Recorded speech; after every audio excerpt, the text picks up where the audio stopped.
அனைத்து நல்லுள்ளங்களுக்கும் வணக்கம். நான் உங்கள் ரவிக்குமார். தொடர்ந்து நம்ம 111வது அப்டேட்டை பார்க்குறோம். ஒரு நாள் லீவ் முடிச்சுட்டு ஸ்கூலுக்கு போனால் அந்த ஸ்டூடெண்ட் வந்து பார்ப்பார், என்னடா இவ்வளோ போர்ஷன் முடிச்சிட்டாங்களா, எல்லாத்தையுமே எப்படி இவ்வளோ நடத்துனாங்க ஒரே நாளில் அப்படின்ற மாதிரி தான் நம்ம பார்க்க வேண்டிய ஒரு தகவலாக இருக்கிறது. காலையில் வீடியோ பதிவுங்க, அடுத்த நாள் காலையில் கிட்டத்தட்ட ஒரு 24 மணி நேரத்தில் ஒரு 25 மணி நேரமா இந்த 25 மணி நேரம் நடந்த பரபரப்பான சம்பவங்கள்லாம் அதிர்ச்சி அளிக்கக்கூடிய தகவலாக இருக்கிறது. அமெரிக்காவுடைய கிரவுண்ட் ஃபோர்ஸ் ஈரானுடைய ஒரு குறிப்பிட்ட பகுதியில் தலையிறங்கியிருக்கு. கடுமையான ஒரு ஃபைட். காரணம் என்ன, மீதி ஒரு பைலட் இருக்கிறார் இல்லையா, அவரை மீட்டு கொண்டு வருவதற்காக அப்படின்ட்டு வீடியோ பதிவு அங்கேருந்து வந்த வண்ணமாக இருக்குது. அதை விட எனக்கு பெரிய ஷாக்கிங் சர்ப்ரைஸ் வந்து ஹவுதிகள் வந்து சவுதி மீது கிரவுண்ட் ஃபோர்ஸ் தாக்கல் நடத்துறது வாய்ப்புகள் இருக்குதுன்னு எல்லை பகுதியில் சவுதி அவசரமாக படை வீரர்களை அனுப்பிட்டு இருக்கிறாங்க. அங்கே ஈரானுக்கு இருக்கக்கூடிய எல்லை பகுதி பார்டர் கிராசிங் இருக்குல்ல, பிஎம்எஃப் ஃபோர்ஸ் வந்து ஈரானில் நுழையிறதுக்கு ட்ரை பண்ணாங்க. அந்த செக் பாயிண்ட் இருக்குல்ல, அந்த செக் பாயிண்டில் அமெரிக்காவும் இஸ்ரேலும் சேர்ந்து பயங்கரமான ஒரு அட்டாக். மறுபடியும் ஈராக் அந்த இடத்துல போயிட்டு உட்காடுறாங்க. கத்தாரில் வந்து 2 இடம் அவங்களுடைய பவர் ஸ்டேஷனை அடிச்சிட்டாங்க, அவங்களுடைய டீசாலினேஷன் பிளான்ட்டு வந்து அடிச்சிட்டாங்கன்றாங்க. டெல்லவியூ பயங்கரமான ஒரு தாக்குதல். இந்த பக்கம் நியூக்ளியர் பவர் பிளான்ட்டே அடிச்சிட்டாங்க. அங்கே ஈரான் பாருங்கள், ரஷ்யானுடைய ஒரு நபர் இறந்து விட்டதாக ரஷ்யா தரப்பில் அனௌன்ஸ் பண்ணிட்டாங்க. நான் எல்லாத்தையும் வெளியேற்றுறேன் அப்படின்னு சொல்லிட்டு அந்த புஷிர் நியூக்ளியர் பவர் பிளான்ட்டே வந்து ஒரு கடுமையான பாதிப்புக்குள்ளாக்கப்பட்டிருக்கிறது.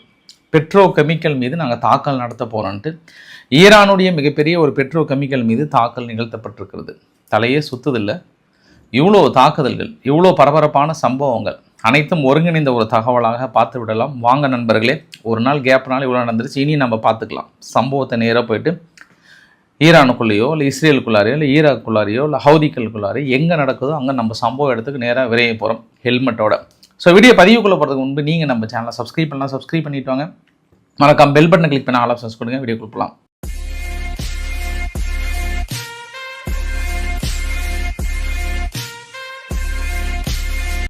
நான் எங்கே போனேன்றதை விட அங்கே என்ன நடந்தது அதுதான் நம்மளுக்கு முக்கியம் இல்லையா. நேற்று ஐநாவில் பக்ரைன் வந்து ஒரு தீர்மானத்தை கொண்டு வந்தாங்க. அந்த ஹார்மூஸ் ஜலசந்தியை வந்து ஒரு சேஃபான ஒரு பேசேஜை உருவாக்கணும், கப்பல் போக்குவரத்தை வந்து பாதுகாப்பு தொடர்பான ஒரு தீர்மானத்தை கொண்டு வந்தாங்க. பட் இந்த தீர்மானம் சீனாவும் ரஷ்யாவும் வீட்டு அதிகாரம் கொண்டு வந்து தடுத்துட்டாங்க. அதெல்லாம் இல்லை, அங்கே தப்பு பெரிய நாட்டாமல் அவர் தாக்கல் நிறுத்தினாவே முடிஞ்சு போச்சு. இதுக்கப்புறம் எப்படி ஐநாவால் கொண்டு வர முடியும் அப்படின்னு ரிஜெக்ட் பண்ணிட்டாங்க. அது நேரடியாகவே அமெரிக்காவுடைய தீர்மானமாகவே பார்க்கப்படுகிறது. அப்போ நம்ம இன்னொரு ஆங்கிளில் பார்த்தோம் அப்படின்னா சீனாவும் ரஷ்யாவும் ஈரானுக்கு பக்கபலமாக இருக்காங்கன்னா, ஆமாம் பக்கபலமாக இருக்காங்க. நான் உங்களுக்கு இந்த பதிவில் நிறைய டம்ப் பண்ண முடியாது, அடுத்த பதிவில் உங்களுக்கு சொல்கிறேன். நான் ரஷ்யாவும் ஈரானும் எந்த அளவுக்கு ஈரானை வந்து மறுபடியும் கட்டி எழுப்பியிருக்காங்க அப்படின்ற ஒரு பதிவுமே வந்து அங்கேருந்து வந்தவனமாக இருக்கிறது. சரி, நம்ம ஃபஸ்ட்டு எங்கே போகலாம் அப்படின்னா, அங்கே F-15E ஃபைட்டர் ஜெட்டு சுட்டு வீழ்த்தினதுக்கப்புறம் 2 விமானி ஃபஸ்ட்டு பென்டகன் தரப்பில் என்ன சொன்னாங்கன்னா, ஒருத்தர் பாசிபிள் இருந்திருப்பார், இன்னொருத்தரை நாங்கள் உயிரோடு மீட்டுட்டு போயிட்டோம் அப்படின்னு சொல்லிட்டாங்க. பட் அதுக்கப்புறம் நேற்று காலை பதிவு, நேற்று மதியத்துக்கு மேலே என்னாச்சுன்னா, இல்லை இரண்டாவது விமானி என்னாச்சுன்னா இறக்கலாம் இல்லை, அவரும் வந்து வெவ்வேறு இடங்களில் போயிட்டாங்க. ஒருத்தரை மீட்டுட்டும் இன்னொருத்தர் வந்து இன்னொரு மலைப்பகுதியில் இருக்காங்க அப்படின்னோடனே அங்கே இருக்கக்கூடிய லோக்கல் ஃபோர்ஸஸ் ஏற்கனவே அங்கே அரசாங்கம் என்ன சொல்லிட்டாங்கன்னா, அவங்கள அதாவது இந்த விமானியை யார் உயிரோடு பிடிக்கிறீங்களோ அவங்களுக்கு பல கோடி ரூபாய், ஒரு 100 கோடிக்கு மேலே நாங்கள் பரிசு கொடுக்குறோம் அப்படின்னோடனே மக்கள் டே அண்ட் நைட்டாக வந்து தேட ஆரம்பிச்சிட்டாங்க. உங்களுக்கு வரைபடத்தோட எந்த பகுதியும் நான் உங்களுக்கு காட்டுறேன். நான் கோகிலியன் அண்டு போயர் அகமத் ப்ராவினன்ஸ் அப்படின்னு சொல்லுவாங்க. இந்த கோகிலியன் போயர் அகமத் ப்ராவினன்ஸில் தான் இப்போ நடக்கிற ஒட்டுமொத்த சம்பவமும். அப்போ நேற்று இரவு என்னாச்சு அப்படின்னா, அதுக்கப்புறம் ஈரான் வந்து அடிஷ்னலாக 2 கிளைம் பண்ணாங்க. அதாவது அது மீட்க வந்த அந்த ஹெலிகாப்டர் ஒன்று சுட்டு வீழ்த்திட்டோம், A-10 தண்டர் போல்ட்டை ஒன்று நாங்கள் சுட்டு வீழ்த்திட்டோம் அப்படின்னு சொல்கிறாங்க. இது 2வது சம்பவமாக ஈரான் தரப்பில் கிளைம் பண்ணுறாங்க. 3வது சம்பவம் என்ன அப்படின்னா, திடீர்னு ஒரு குரூப் அந்த ஒரு குறிப்பிட்ட கிராமத்தில் அங்கே ஒரு ட்ரைப் மக்கள்ஸ்லாம் இருப்பாங்க. அவங்க என்ன சொல்கிறாங்கன்னா, நாங்கள் இராணுவத்தோட ஈரானில் அமெரிக்காவுடைய வீரர்கள் ஒரு குடியிருப்பு பகுதியில் சூழ்ந்திருக்காங்க, மீட்க வரும்போது நாங்கள் சுற்றி வளைச்சிட்டோம், கன் ஃபைட் வந்து ஹெவியாக போயிட்டுருக்கு ஆல்மோஸ்ட் ஒருத்தர் வந்து நாங்கள் சுட்டுட்டோம் அப்படின்ற மாதிரி நைட்டு பதிவு வந்து வருது. அப்போ என்ன இன்னொரு நியூஸ் வந்தது அப்படின்னா, இல்லை அது வந்து A-10 தண்டர் போல்ட் சுட்டு வீழ்த்தினாங்க இல்லையா, அந்த விமானியாக இருக்கும் அப்படின்னு வருது. இன்னும் ஈரானுடைய ஸ்டேட் மீடியா என்ன மாதிரியான வீடியோ பதிவு வெளியிட்டாங்கன்னா, அந்த வீடியோ பதிவு வெளியிட முடியல, ஒருத்தரை வந்து ட்ரெஸ் இல்லாமல் உட்கார வச்சுருக்காங்க, அவனை வந்து அவர் தான் பைலட், அந்த பைலட்டை நாங்கள் பிடிச்சிட்டோம், இன்னும் நிறைய அமெரிக்க வீரர்கள் இறந்து கிடக்கிறார்கள் அப்படின்ற மாதிரி பதிவெல்லாம் வந்த உடனே நினச்சி பாருங்களேன், ஒரு கற்பனையாக எவ்வளோ ஒரு பரபரப்பான சம்பவம். ஏன்னா ஏற்கனவே சர்ச் ஆப்ரேஷனில் போயிடுச்சு, ஒருத்தரை மீட்டுட்டும், ஒருத்தருமே இல்லை, அவருமே இறந்துட்டார். அந்த அடிப்படையில் போன அமெரிக்காவுக்கு பெரிய ஷாக்கிங் சர்ப்ரைஸ்னால் இல்லை இன்னொருத்தரும் உயிரோடு இருக்கிறார், ஒரு குறிப்பிட்ட பகுதியில் இருக்கிறான்னு சொல்லிட்டு நேற்று இரவு ஒரு ஆப்ரேஷனை தொடங்கியிருக்காங்க. ஒரு சீக்ரெட் டீம் வந்து இறங்கி கரெக்டாக மீட்டுட்டு போகும்போது ஒட்டுமொத்த கிராமமும் கைப்பற்றியதாக தாக்கல் நடந்து கொண்டிருப்பதாகவும் சொன்னாங்க. அது இல்லாமல் இன்றைக்கி காலையில் கூட இன்னொரு செய்தி வந்ததுன்னா, அமெரிக்கானுடைய SU-130Jன்னு சொல்லிட்டு ஸ்பெஷல் மிஷன் ஒன்று ஆரம்பிச்சிருக்காங்க. இந்த ஸ்பெஷல் மிஷன் ஜெர்மனியிலிருந்து பெரிய அளவுக்கு கிளம்பி மறுபடியும் வீரர்களை கைப்பற்ற வரப்போகிறாங்க அப்படின்ற மாதிரிலாம் சொன்னோடனே, அப்புறம் திடீர்னு இது ஒரு மாதிரி சம்பவமா இல்லையா, இந்த பக்கம் ஒன்று இப்படி மாறி சொன்னோடனே சரி எந்த சேனலில் நம்ம நம்புறது தெரியல, அங்கேருந்து வந்த சோர்ஸஸும் அப்படி தான் சொல்கிறாங்கன்னு பார்த்தா, அல் ஜசீரா என்ன சொல்கிறாங்க, அல் ஜசீரா வந்து இல்லை இரண்டாவது விமானியும் வந்து அவங்க மீட்டு போனதுக்கப்புறம் தான் வந்து கண்டுபிடிச்சிருக்காங்க, அது வந்து ஃபைட் வந்து நடந்திருக்கு, ஆல்மோஸ்ட் இல்லைன்ற மாதிரி அல் ஜசீரா சேனல் வந்து உறுதியாக சொல்கிறாங்க. பட் ஆனால் அங்கே சம்பவம் வந்து கிளாஷஸ் வந்து பயங்கரமாக போயிட்டுருக்கு அப்படின்ற மாதிரி வந்து சொல்கிறாங்க. பார்க்கலாம், அடுத்த பதிவில் நம்மளுக்கு தெளிவாக கிடைத்து விடுமா அப்படின்னு தெரியல. ஆனால் ஈரான் வந்து ஒரு நல்ல ஒரு சான்ஸ் இது வந்து எப்படின்னா, அவங்களுடைய ஃபைட்டர் ஜெட்டை சுட்டு வீழ்த்தினதுக்கப்புறம் விமானி சப்போஸ் கிடைத்திருந்தாருன்னா அந்த போரை நிறுத்துவதற்காகவோ அடுத்த கட்ட பேரம் பேசுவதற்காகவோ ஒரு பெரிய ஒரு ஹோல் ஒன்று, அந்த லூப் ஹோலை வந்து ஈரான் கைவிட்டாங்க. நான் எத்தனை தடவை வேணாலும் சொல்லுவேன், சப்போஸ் ஈரானுக்குள்ளே போயிட்டு அந்த விமானியை அமெரிக்கா 2 பேர்த்தையும் உயிரோடு மீட்டுட்டு இருந்தாங்கன்னா அது வந்து அமெரிக்காவுக்கு மிகப்பெரிய ஒரு கெத்து தான். அவங்க என்ன போர் விமானங்கள் இழந்தது, அது இழப்பு பயங்கர மோசமான இழப்பு, எல்லாமே மிகப்பெரிய ஒரு இழப்பு தான். ஆனால் அவங்க எல்லை பகுதிக்குள்ளேயே போயிட்டு மீட்டுட்டு சப்போஸ் வந்திருந்தாங்கன்னா 2 பேர்த்தையும் வந்து மிகப்பெரிய ஒரு சம்பவமாக பார்க்கலாம் பாஸ். அது ஈரான் வந்து இன்னும் அனலைஸ் பண்ணுவாங்கன்னு நினைக்கிறேன் நான். ஏன் இதை நான் இவ்வளோ அழுத்தம் திருத்தமாக சொல்கிறேன் அப்படின்னா, இப்போ கூட பென்டகன் தரப்பில் எந்த செய்தியும் வரல அப்படின்னாலுமே அங்கே இருக்கக்கூடிய மற்ற ஊடகங்கள், அதாவது அமெரிக்கா சார்ந்த ஊடகங்கள்லாம் என்ன சொல்கிறாங்கன்னா, இல்லை 2 பேர்த்தையுமே தூக்கிட்டாங்க, அதை 2வது நபரையும் நேற்று இரவோடு இரவாக சென்று தூக்கிட்டு போயிட்டாங்க அப்படின்ற அடிப்படையில் சொல்கிறாங்க.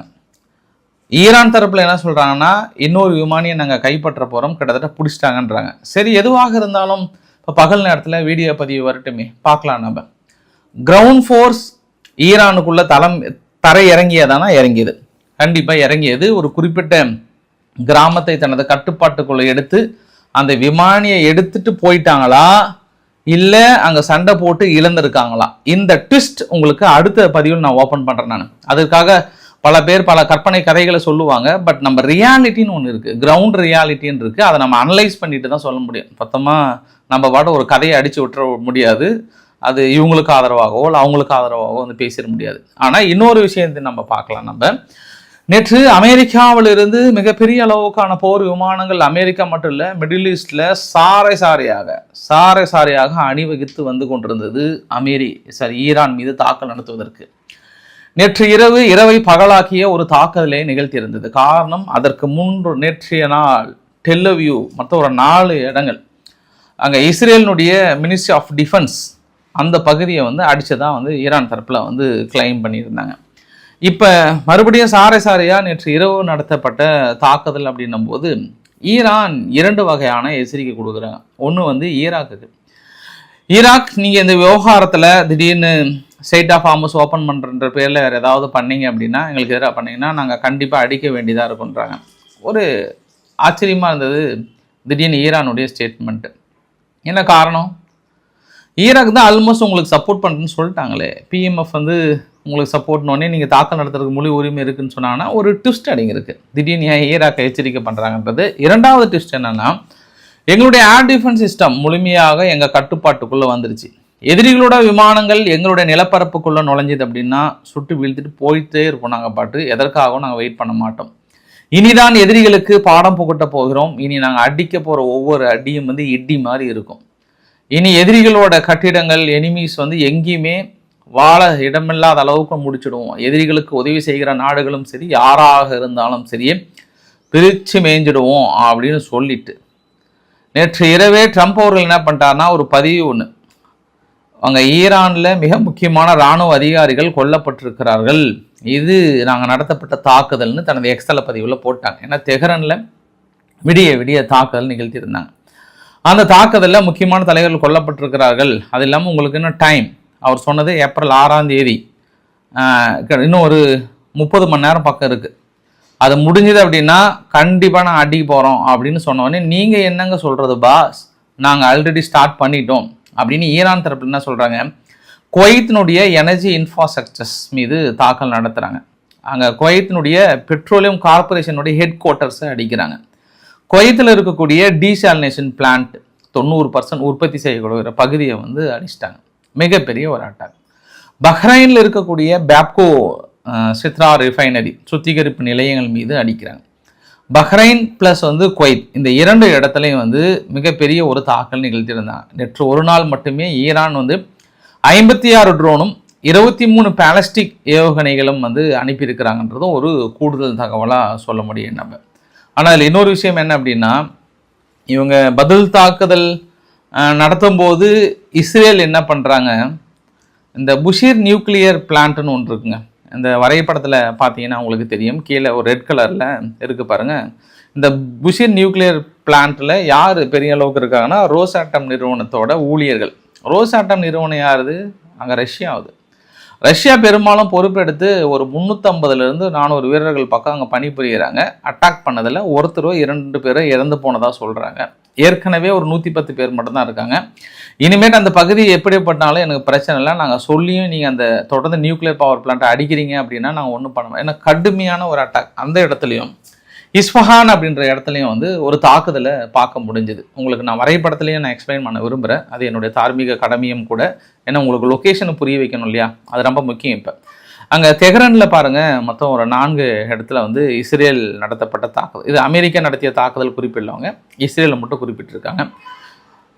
மேலே துருக்கி பக்கத்தில் கிட்டத்தட்ட குர்திஸ் மக்கள் இருக்கக்கூடிய பகுதியில் இஸ்ரேல் வந்து ஒரு தாக்கல் நிகழ்த்தியிருந்தாங்க. நம்மளுக்கு அங்கெல்லாம் முக்கியம் கிடையாது. கீழே வாங்க, கீழேன்னா குவைத்துன்னு இருக்குது. குவைத்தில் பர்ஷியாக்கள் பக்கத்தில் புஷீர் நியூக்ளியர் பவர் பிளான்ட் இருக்கா, இது வந்து அமெரிக்கா ஒரு தாக்கல் நிகழ்த்தியிருக்காங்க. அதுக்கப்புறம் இந்த பெட்ரோகெமிக்கல் பிளான்ட் ஒன்று பேந்தரி மகஷீர் அப்படின்ற ஒரு பகுதியில், அதுதான் ஈரானுடைய 90% ப்ரொடக்ஷன் யூனிட் இருக்கக்கூடிய பகுதி. அங்கே வந்து கடுமையான அடி. அடுத்து வந்து அபாண்டன் அப்படின்ற ஒரு பகுதி 2 நம்பர் போட்டிருக்காங்க. அது பக்கத்தில் பாருங்கள், ஈராக்கிலிருந்து உள்ள நுழையக்கூடிய ஒரு கேட் மாதிரி பஷ்ராக் அப்படின்ற ஒரு பகுதி, அதாவது சலம்சா பார்டர் கிராசின்னு இருக்கும். அந்த இடத்த நோட் பண்ணிக்கோங்க. அது ரொம்ப ஒரு பெரிய ஒரு ட்விஸ்ட் இருக்குது அந்த இடத்துல. அந்த ட்விஸ்ட் என்னன்றது நான் உடைக்க போகிறதுக்கு முன்பு நான் உங்களுக்கு மற்றொரு வரைபடத்தை நான் காட்ட விரும்புகிறேன். நான் இது வந்து ஈராக்கினுடைய சூழ்நிலையை நம்மளால் பார்க்க முடிகிறது. ஈராக் 1, 2ன்னு போட்டது 34வது பிரிகேட் இருக்கக்கூடிய அல் சாபி மசூல் இருக்கக்கூடிய பகுதியில் கடுமையான ஒரு அட்டாக் நடத்தி இருக்காங்க. அமெரிக்காவுடைய நிலைகள் மீது எர்பில் பகுதியில் அவங்க ஈராக்கினுடைய நபர்கள் வந்து ரெசிஸ்டன்ஸ் தாக்கல் நடத்தினாங்க. விக்டோரியா ஏர்பேஸ் மீது தாக்கல் நடத்தினாங்க. 3 பாக்தாத்தில் இருக்கிறது. நம்மளுக்கு அது முக்கியம் கிடையாது இப்போ, ஏன்னா அது வழக்கமாக நடத்துகிற கதை தான். ஆனால் கீழே பாருங்கள், அங்கே 4ன்னு இருக்குது பாருங்கள். அந்த பகுதியில் 4ன்னு இருக்கிற பகுதியில் அந்த குவைத்தினுடைய பார்டர், அதாவது குவைத்துன்னு வருது பாருங்கள், ஈராக்கையும் ஈரானையும் இணைக்கக்கூடிய மிகப்பெரிய ஒரு பார்டர் கிராசிங் இது. அந்த கிராசிங் பகுதியில் ஒரு தாக்குதலை நிகழ்த்தியிருக்காங்க. அந்த தாக்குதல் என்னன்ற வீடியோ பதிவு உங்களுக்கு காட்டுறேன் நான். அது வந்து நேற்றே போட்டிருந்தாங்க, பிஎம் ஃபோர்ஸஸ் வந்து பெரிய அளவுக்கு ஈரானுக்குள்ளே நுழைய போகிறாங்கன்ட்டு. அவங்க என்ன பண்ணிட்டாங்க, ஈரானுடைய கொடியை கட்டிட்டு வரிசையாக நாங்கள் ஈரானுக்கு ஆதரவு கொடுக்க போகிறோன்னு சும்மா சைடில் மிஷின் கன் எடுத்துக்கிட்டு டமக் டமக் டமக்குன்னு சுட்டுக்கிட்டு போனால் அவங்க ஆல்ரெடி கொலகானில் இருக்கிறாங்க. யார், அமெரிக்காவும் இஸ்ரேலும். நீங்கள் என்ன சிரியாவுக்குள்ளார ஒரு நாட்டை கைப்பற்றின மாதிரி நினச்சி போனாங்களா என்னன்னு தெரியல. அதாவது ஈரானுக்கு ஆதரவு கொடுக்குறன்ற பேரில் அந்த குறிப்பிட்ட எல்லை பகுதியில், அதாவது சலம்ஷா கிராசிங் பாயிண்டில் ஒரு லாங் கான்வே உள்ளே போனவுடனே அமெரிக்காவுக்கு லட்டு மாதிரி ஒரு சான்ஸ் அவங்களுக்கு. என்ன சும்மா சைடில் கண்ணு தூக்கி லடக்குன்னு வீடியோ பதிவு வேறு, லைவ் வேறுங்க, லைவாக வெளியிட்டாங்க ஃபேஸ்புக்கில் லைவாக வெளியிட்டாங்கன்றது கூடுதல் தகவல். சரி, அவங்க லொக்கேஷனோட கிடைச்சிது, அடித்தாங்க, பயங்கரமான அடி பிஎம்எஃப் ஃபோர்ஸஸ் மீது, அந்த ரெசிஸ்டன்ஸ் குரூப் மீது அடித்த அடியில் கண்டிப்பாக நிறைய இறப்புகள்றாங்க. அல்ல மக்களே ஓடுங்களே அப்படின்னு அங்கேருந்து அந்த பிஎம்எஃப் ஃபோர்ஸஸ் வந்து என்ன பண்ணாங்க, பின்னங்கால் பிடர் அடிக்க ஓடுறாங்க. அதாவது உள்ள நுழையும் போது அமெரிக்காவும் இஸ்ரேல் என்ன பண்ணுறாங்க, வாங்களே நீங்கள் சைடில் உக்காந்துட்டு லொஜக் பொஜக்குன்னு சுட்டுட்டா போகிறீங்க அப்படின்ட்டு அடித்த அடியில் அந்த ஏரியாவே சும்மா எலும்பு கூட காய்ச்சி அடிச்ச ஃபுல்லாக எங்கே பிரிச்சுட்டு ஓடிட்டாங்களா அந்த பக்கம். இப்போ அங்கே இருக்கிற சோர்ஸ் என்ன சொல்கிறாங்கன்னா, ஈராக் ஓடி வந்து மறுபடியும் அந்த செக் பாயிண்ட்டை தனது கண்ட்ரோலுக்குள்ளே எடுத்ததாக சொல்கிறாங்க. அப்போ ஈராக் வந்து என்னதான் பிஎம்எஃப் ஃபோர்ஸ் வந்து அமெரிக்கா மீது நீங்கள் தாக்கல் நடத்தினாலும் மறுபடியும் அந்த செக் போஸ்ட்டை வந்து தனது கண்ட்ரோல், அரசாங்கம் வந்து தனது கண்ட்ரோலில் எடுக்கிறதுனால இப்போ ஈரான் என்ன சொல்கிறாங்கன்னா, ஈராக் அந்த செக் போஸ்ட் ஏன் ரொம்ப முக்கியம் அப்படின்னா, கீழே இருக்கிற பகுதி, அதாவது ஸ்ட்ரெய்ட் ஆஃப் ஹார்முஸ் பகுதியில், இன்னும் குறிப்பிட்ட பகுதியில் ரொம்ப ஒரு முக்கியமான பகுதி அது. அதனால் ஈராக் மறுபடியும் ஏதாவது அமெரிக்காவுக்கு ஆதரவாக நீங்கள் செயல்பட்டீங்க அப்படின்னா உங்களை நாங்கள் அடிப்போம் அப்படின்னு இவங்க எச்சரிக்கை கொடுத்ததுக்கான காரணமும் அதுதான். ஸோ அந்த பகுதி வந்து போர்க்களமாக காட்சி அளித்திருந்தது. இது இரண்டாவது சம்பவம். மூன்றாவது சம்பவம் என்ன அப்படின்னா, அங்கே பெட்ரோகெமிக்கல் பிளான்ட் நேற்று வந்து நெதன்யாகு அவர்கள் வந்து தனது பேட்டியில் வந்து சொல்லியிருந்தார், அவ்வளோதான், நாங்கள் வந்து அவங்க ஸ்டீல் பிளான்ட் அடிச்சிட்டோம், மீது எல்லாமே இருக்குது, எங்களுக்கு இன்னும் ஒரு 2 பெண்டிங் இருக்குது. ஒன்று வந்து பெட்ரோகெமிக்கல், அது இன்னும் ஒரு 34 மணி நேரம் டைம் இருக்குது, அதுக்குள்ளே அதை முடித்தோம்னா இன்னும் எங்களுக்கு அந்த பவர் ஸ்டேஷன் கொஞ்சம் பெண்டிங் இருக்குது, அதை அடிக்க போகிறேன் அப்படின்ற மாதிரி நேற்று மனுஷன் பேட்டி வந்து கொடுக்க. அதுக்கப்புறம் என்ன ஆச்சுன்னா, அந்த பெட்ரோகெமிக்கல் யூனிட்டை அடித்தது தான்.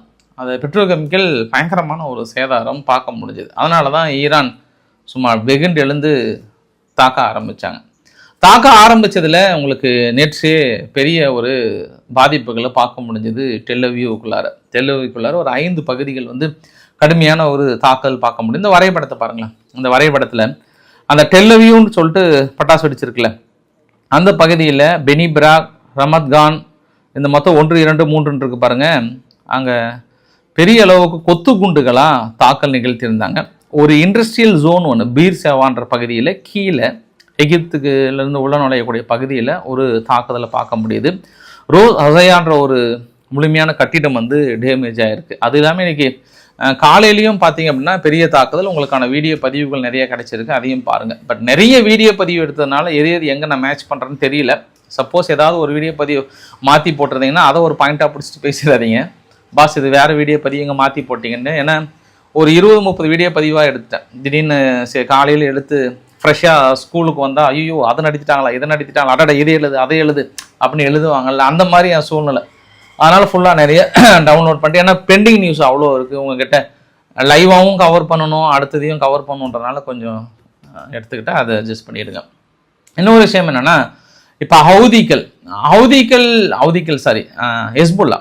ஹெஸ்புல்லானுடைய தாக்குதல் அவங்க தொடர்ந்து கிளைம் பண்ணிருக்காங்க. அவங்க எந்த அளவுக்கு முன்னேறாங்களோ நாங்கள் அடிச்சுட்டே இருக்கிறோன்றாங்க. இவங்களும் ஹெஸ்புல்லானோட நிலைகளை டார்கெட் வச்சுட்டே இருக்கிறாங்க. தொடர்ந்து அவங்க மெர்காவா டேங்கை இழந்துட்டே இருக்காங்க அப்படின்னு சொல்லப்பட்டிருந்தா கூட, உங்களுக்கு நான் வரைபடத்தின் மூலியமாக நான் காட்ட விரும்புகிறது என்னவென்றால், ஒரு 3-4 இடங்களில் கொம்பு கிளை முளைக்கிற மாதிரி பெரிய அளவுக்கு முளைத்து கொண்டு நேற்று வந்து கொஞ்சம் இஸ்ரேல் அதாவது கிரவுண்ட் ஃபோர்ஸில் கொஞ்சம் வேகமாக அட்வான்ஸ்டாக போயிட்டு இருக்காங்க அப்படின்ற மாதிரியும், அவங்க அட்வான்ஸ்டாக முன்னேறதுக்கு முன்பு இந்த மஞ்சள் கலராக இருக்குல்ல, மஞ்சள் கலர் வந்து தாக்குதல் பட்டாசு வெடிக்கிற மாதிரி, அது வந்து ஹெஸ்புல்லா இஸ்ரேலோட நிலைகள் மீது நடத்தப்படுகிற தாக்குதல்கள். இவங்க பச்சை கலர்லாம் வந்து இஸ்ரேல் அவரோட நிலைகள் மீது நடத்தப்படுகிற தாக்குதல். ஒரு பக்கம் இழப்புகள் இருந்தாலும் பதில் தாக்குதல் நடத்தப்பட்டிருந்தாலும் அந்த கிரையாட் ஷாமோன்ற பகுதியில் பெரிய அளவுக்கு நாங்கள் தாக்கல் நிகழ்த்தின்ற மாதிரி வந்து சொல்லியிருந்தாங்க. சரி, இரண்டையும் நம்ம கம்பேரிட்டிவாக சொல்லணும் அப்படின்னா, சென்ட்ரல் இஸ்ரேல் அட்டாக் பண்ணியிருக்காங்க. இஸ்ரேலுடைய முக்கியமான மினிஸ்டர் லெவல் கட்டிடங்கள் ஒன்று இருந்து அளிக்கப்பட்டதாக வந்து அவங்க தரப்பில் வந்து கிளைம் பண்ணுறாங்க. இஸ்ரேல் தரப்பில் என்ன சொல்கிறாங்கன்னா, ஈரானுக்குள்ளார டப்ரீஸ் என்ற பகுதியில் பெரிய ஒரு பாலிஸ்டிக் ஏவுகணைகள் கொண்டு போனதை நாங்கள் அழிச்சிட்டோன்ற ஒரு வீடியோ பதிவும், தொடர்ந்து ஹெஸ்புல்லானுடைய முக்கிய நிலைகளையும் முக்கிய சென்டரையும் நாங்கள் அழிச்சிட்டோம்னு சொல்லிட்டு அடுத்தடுத்த பதிவுகள் வந்த வண்ணமாக இருக்கிறது. இந்த 2 பதிவுகளெல்லாம் தாண்டி ஃபைனலாக நம்ம ஹவுதிகள் கிட்ட வந்துடலாம். ஹவுதிகள் தொடர்ந்து நாங்கள் ரெட்சி கடல் பகுதி கட்டுப்பாட்டுக்குள்ளே எடுத்தாலும் வந்து அடிப்பட்ட புலி அப்படின்றது, அடிப்பட்ட புலியோ அது எலியோ இல்லை பூனையோ ஏதோ ஒன்று, யாரை சொல்கிறேன் அப்படின்னா அந்த யூஏஇ பேக்கட் ஃபோர்ஸு. ஏன்னா அது புலின்னு சொல்கிறதா அது என்னன்னு சொல்கிறேன்னு தெரியல. ஏன்னா ஏற்கனவே ஏமன் ஃபுல்லாக வந்து யூஏஇனுடைய பேக்கட் ஃபோர்ஸ் வந்து கண்ட்ரோலில் இருந்தாங்க. அப்போ எமினின்ற பாருங்க, சவுதியினுடைய படை வீரர்கள் அங்கே ஏமனுடைய அரசாங்கத்துக்கு உதவி செய்து 2 பேரும் கூட்டு இராணுவமாக இணைந்து யூஏனுடைய பேக்கட் ஃபோர்ஸை அடித்து துரத்தி ஒட்டுமொத்த ஏமனையும் தனது கட்டுப்பாட்டுக்குள்ள எடுக்கிறாங்க. இது நடந்தது 6 நாள் எடுக்கிறாங்க. உலக வரலாற்றிலேயே ஒரு 6 நாளில் ஒரு பெரும் பகுதியை ஒரு தீவிரவாத குழுக்கள் மாதிரி அந்த குழுக்களை வெளியேற்றிட்டு இவங்களை கொண்டு வராங்க. நான் சொல்ல பாஸ், அது வந்து சவுதி சொல்கிறாங்க இல்லையா. அந்த குரூப்பை வந்து வெளியேற்றிட்டு ஒட்டுமொத்தமாக பிடிச்சிட்டாங்க. அப்போ இவங்க அடிப்பட்ட ஆளுங்க இருக்காங்கல்ல, அந்த யூஏஇ பேக்கட் ஃபோர்ஸ் வந்து கடந்த 1 மாத காலமாக ஹவுதிகள் கிட்ட பேச்சுவார்த்தை நடத்தி, பாஸ் நான் வந்து உங்களுக்கு மேகப்பட்ட உதவி செய்கிறேன், கண்டிப்பாக நீங்கள் எங்களோட இணையணும் வாங்க அப்படின்னோடனே ஹவுதிகள் என்ன பண்ணுறாங்களாம், மேலே வந்து அந்த சவுதியினுடைய எல்லை பகுதியில் நார்த் ஜோன் சொல்லுவாங்க, அந்த பகுதியில் கொஞ்சம் கிரவுண்ட் ஃபோர்ஸ் உள்ள நுழையலாமான்னு திட்டங்களை ஒரு 3 நாளாக தீட்டிட்டு இருக்காங்க. இதை கேள்விப்பட்ட சவுதியினுடைய இன்டெலிஜென்ட் என்ன பண்ணுறாங்க, எல்லை பகுதியில் அவசரமாக இராணுவ வீரர்களை வந்து அனுப்பிட்டு இருக்காங்க. சப்போஸ் அப்படி ஒன்று ஆனால் அனுப்பிட்டாங்க. ஆல்மோஸ்ட் அந்த இடத்துல ஒரு அந்த பிரச்சனை தெரியுது. அதாவது யூஏனுடைய பேக்கட் ஃபோர்ஸ் எஸ்டிசின்னு சொல்லுவாங்க. இந்த எஸ்டிசியும் ஹவுதிகளும் இணைந்து ரீஎன்ஃபோர்ஸ்மெண்ட் ஆகுறாங்க. ஆனால் காலத்தின் சூழ்நிலை பார்த்தீங்களா, இந்த எஸ்டிசிக்கு வந்து ஹவுதிகள் ஃபஸ்ட்டு உதவி செய்யலை, அவங்க சவுதியும் ஏமனுடைய அரசாங்கமும் இணைந்து அடித்ததில் இவங்க பின்னங்கால் பிடரடிக்கு ஓடிட்டாங்க. ஓடி போயிட்டு வேற எங்கேயோ நாட்டில் உட்காந்துக்கிட்டாங்க. கரெக்டாக இந்த சந்தர்ப்பம் சவுதி வந்து ஈரானுக்கு எதிராக இருக்கணும் உடனே மறுபடியும் அந்த யூஏஇ பேக்கட் ஃபோர்ஸ் ஓடி வந்து ஹவுதிகள் கிட்ட இணைகிறாங்க எஸ்டிசி. அங்கே யூஏஇ இதுக்கப்புறமும் திருந்தலைன்னா ஒன்றும் பண்ண முடியாது. ஈரான் வந்து அடி என்று அடித்து கொண்டிருக்கிறார்கள். ஆனால் அவங்களுடைய பேக்கட் ஃபோர்ஸ் இந்த அளவுக்கு உதவி செய்கிறாங்களே அப்படின்னாங்கன்னா யூஏஇ இதுக்கப்புறம் கழட்டி விட்டாலுமே உலகத்தில் இருக்கக்கூடிய ஒட்டுமொத்த இந்த தீவிரவாத இயக்கங்கள், மற்ற இயக்கங்கள், இந்த ரெசிஸ்டன்ஸ் குரூப் இது எல்லாம் பார்த்தோன்னா ஒரு காலத்தில் தனக்கு தேவை என்று வளர்த்தி அவங்க எதிர்க்க வைப்பாங்க. தேவை முடிஞ்சதுக்கப்புறம் அமெரிக்காவோ இஸ்ரேலோ ஈரானோ யாரோ ஒருத்தர் எப்பா நீ போதும் நிறுத்திக்கோப்பா அப்படின்னு சொன்னால் அவங்க என்ன பண்ணுவாங்க, அந்த நாட்டை எதிர்க்க ஆரம்பித்து இவங்க ஒரு குழுவாக செயல்பட்டு ஒரு இயக்கமாக மாறிடுவாங்க. அதுதான் இன்னைக்கு நடக்கின்ற உலகளாவிய அளவில் ஒரு பிரச்சனை. பார்க்கலாம் அது என்ன நடக்கிறது என்று. ஃபைனலாக அந்த வீடியோவோட நிறைவு பகுதியில் நான் 3 விஷயத்தை குறிப்பிட விரும்புகிறேன். ஒன்று, யூகே தொடர்ந்து எங்களுடைய நண்பர்கள் கத்தார், யூஏஇ, பஹ்ரைன் போன்ற பகுதிகளில் தொடர்ந்து நாங்கள் எதிரிகளோட ட்ரோன்களையும் மற்றதையும் நான் சுட்டு வீழ்த்திட்டுருக்கிறேன் அப்படின்ற மாதிரி வந்து சொல்கிறாங்க. சம்பவம் நம்பர் 1.